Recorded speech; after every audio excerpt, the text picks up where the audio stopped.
깨닫게 해줘서 정말 고맙다고 말입니다. 회복력은 사고의 창조성을 문자로 생각합니다. 그러므로 정립되어 있는 광선적인 생각 습관을 부드럽게 이완하는 모습을 해야 합니다. 매일 머릿속 편집자가 어떤 이야기를 만들어내는지 자각하고 그것을 해서 바꾸려고 하기보다는 생각선이 자연스럽게 흘러나오도록 놔두십시다. 그런 다음에 고맙다는 인사를 건네며 떠나가게 두면 됩니다.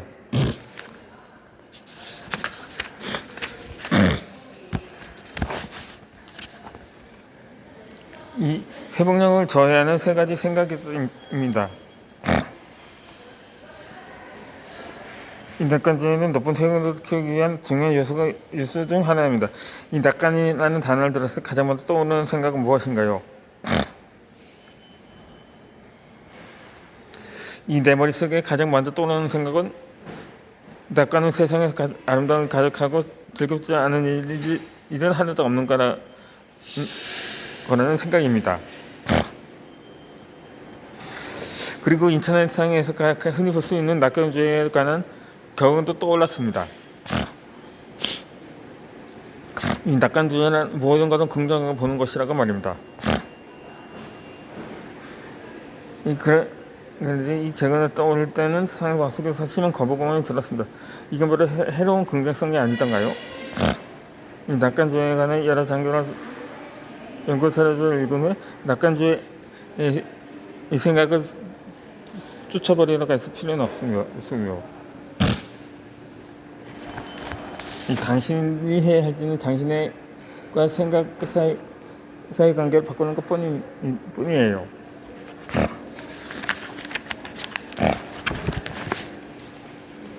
그러니까 원래 생각하는 그런 것이 아니라 깨달았습니다. 이 낙관주의는 크게 두 가지로 구분할 수 있는데, 첫 번째는 많은 사람들이 잘 알고 있는 낙관적인 성격입니다. 즉 기본적으로 미래는 더욱 밝아질 것이고 좋은 일이 생길 것은 세상이 아름답다고 믿는 것입니다. 두 번째는 펜실베니아 대학의 마틴 셀레그만 교수가 제시한 낙관적인 해석입니다. 셀레그만 교수는 발생한 일을 어떻게 해석했느냐에 따라서 낙관주의와 비관주의가 설명했습니다. 그는 실패했을 때 실패의 원인을 어떻게 해석하느냐에 따라 달라진다는 것입니다. 이 낙관적인 해석에 대해 설명하기 전에는 이 상황을 살펴봅시다. 만약 당신에게 다음과 같은 일이 생기면 그 일이 생기는 원인을 어떻게 해석하겠는가요?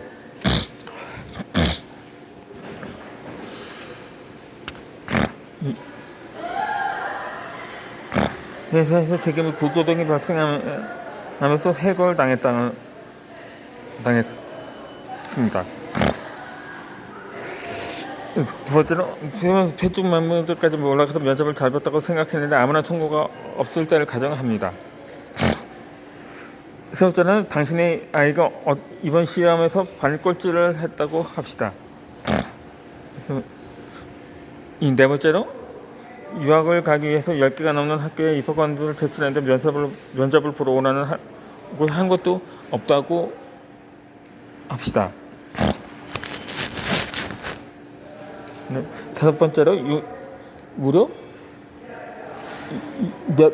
오랫동안 사귄 연인에게 이별 통보를 받았을 경우입니다. 만약 당신에게 위에 같은 일이 미리 벌어졌다면 왜 이런 일이 벌어졌다고 생각하겠는가요? 자신의 관점을 해봅시다. 사람들의 머릿속에는 저마다 습관적인 해석 방식이 있으며 이런 해석은 굉장히 빠르게 작성합니다. 마치 우리 몸의 반사작용처럼 어떤 일이 발생한 즉시 머릿속에서 발생 원인에 대한 해석을 시작합니다. 셀레그만 교수와 경험했던 해석을 하는 같은 씹을 주는 기반을 작동합니다. 첫 번째는 일이 발생한 원인은 개인적인 요소와 외부적인 요소 중 어떤 것에서 찾는가요? 이 실패를 했을 때 그 원인을 개인적인 요소인 나로의 요소와 외부적인 요소인 기차 요인으로 이런 것 중에 어디에서 찾는 편인가요? 이 주로 개인적인 요소에서 찾는 편이라면 회사에서 해고를 당했을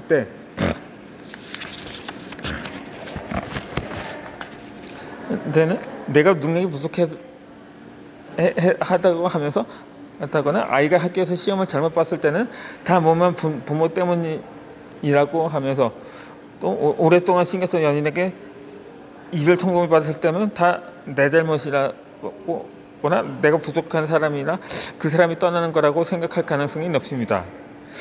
반대로 실패의 원인을 외부적 요소에서 찾는다면 회사에서 해고를 당했을 때는 회사의 재정 상황이 어려워졌다거나 혹은 회사에 어려운 문제가 있었기 때문이라고 이해하고, 아이가 학교 성적이 좋지 않다면 아이에게 도움이 필요하다는 사실을 알아차리고 학습 과정에서 어떤 문제가 있었는지 살펴볼 것입니다. 또 오래된 연인이 이별 청구를 한다면 이별의 원인이 두 사람 모두에게 있음을 인지하고 이 관계를 지속하는 것이 두 사람에게 좋지 않다는 것을 이해할 것입니다. 마찬가지로 과거의 실패 경험들을 돌아보며 실패의 원인을 개인적인 요소에서 찾는지 아니면 외부적 요소에서 찾는지 생각해 봅시다. 이 종이의 가로줄을 그리고 가장 왼쪽에 개인적 요소를, 가장 오른쪽에는 외부적 요소를 적어서 스펙트럼표를 완성한 다음에 당신은 어느 쪽에 더 가까운지 표시해 봅시다. 이 두 번째는 일의 영향이 영원할 것이라고 생각하는가요? 이 잠실 것이라고 생각하는가요?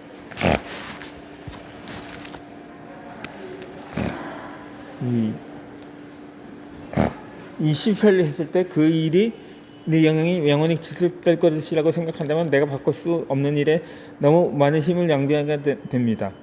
예를 들어 면접을 본 이후에 합격 통보를 받지 못했다면 나는 영원히 취직을 못할 거라고 생각을 한다거나 유학을 떠나라고 입학원서를 낸 학교에서 아무 연락이 없을 때는 나는 영원히 유학을 못 갈 거라고 생각하면서 이렇게 우울감에 빠지거나 자신을 뽑아주지 않은 상대방을 원망할 것입니다. 하지만 일의 영향이 잠시일 뿐이라고 생각한다면 오래 원하는 이거는 학교까지 못했어도 평생 그럴 것은 아니라는 것을 알기 때문에 일액서를 새롭게 고치는 거나 면접 코칭을 받는 등 내가 청대하고 바꿀 수 있는 일에 힘을 집중할 수 있습니다. 학교 입학원서를 낼 때는 입학원서를 더 많이 써봐서 사람이 조언을 구하려고 수정을 조사하더라도 부탁해 볼 수가 있습니다. 그러면 분명 내년에는 합격할 가능성이 높아질 것입니다. 여러분들은 실패했을 때 그 영향이 영원히 지속될 것이라고 생각했는가요? 아니면 잠시일 뿐이라고 생각했는가요? 여러분들의 힘을 바꿀 수 없는 일에 쓰다는가요? 아니면 바꿀 수 있는 일에 쓰다는가요? 앞에서와 비추어 볼 때 앞에 종의 가로줄 그리고 가장 왼쪽에는 영원히 지속이라고 가장 오른쪽에는 잠시라고 적은 다음에 자신이 어디서쯤 해당하는지 표시해 봅시다.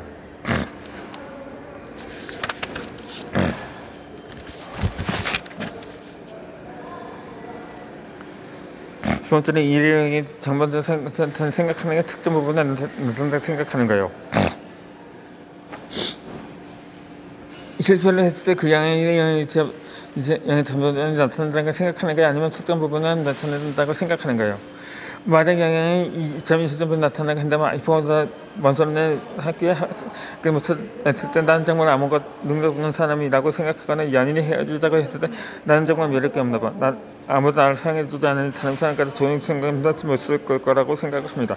또 회사에서 해고를 당했을 때 나는 잘하는 일이 하나도 없다면서 내 인생은 실패작이라고 여깁니다. 이 한편 영향이 특정 부분에만 나타나다가 생각하면 입학원서를 제출한 학교에서 거절을 당했을 때 내가 왜 이 학교에 합격하려면 어떤 부분을 더 많이 공부해야겠다고 깨닫고 연인과 헤어졌을 때 이 관계는 우리 두 사람에게 맞지 않았던 거라면서 분명 나도 바꿔야 하는 부분이 있고 이 경험을 통해 더 나은 사람이 될 수도 있을 거라고 스스로를 위로할 수가 있습니다. 이 회사에서 해고를 당했을 때는 당장 직면해야 하는 재정 문제를 이해하고 계획을 세울 수가 있습니다. 분명 사랑하는 가족들과 친구들이 당신을 응원해 줄 것입니다. 여러분들은 실패의 영향이 인생 전반에 나타난다고 생각하는가요? 특정 부분에만 나타난다고 생각하는가요? 이번에도 종이에 가로줄을 그린 다음에 가장 왼쪽에는 전반적, 오른쪽에는 특정 부분이라고 적고 당신의 생각을 표시해 봅시다.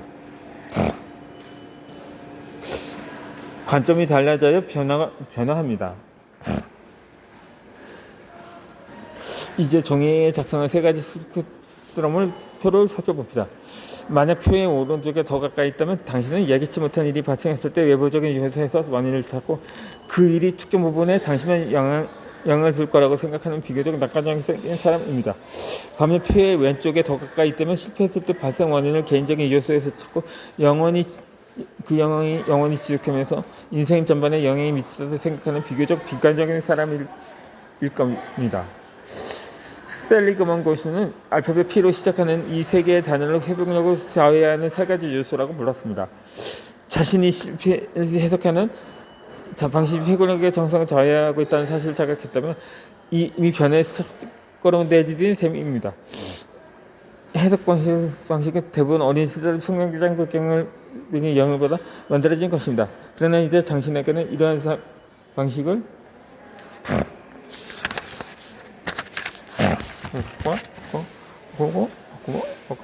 낙관조회를 학습할 수 있는 특별한 능력이 있습니다.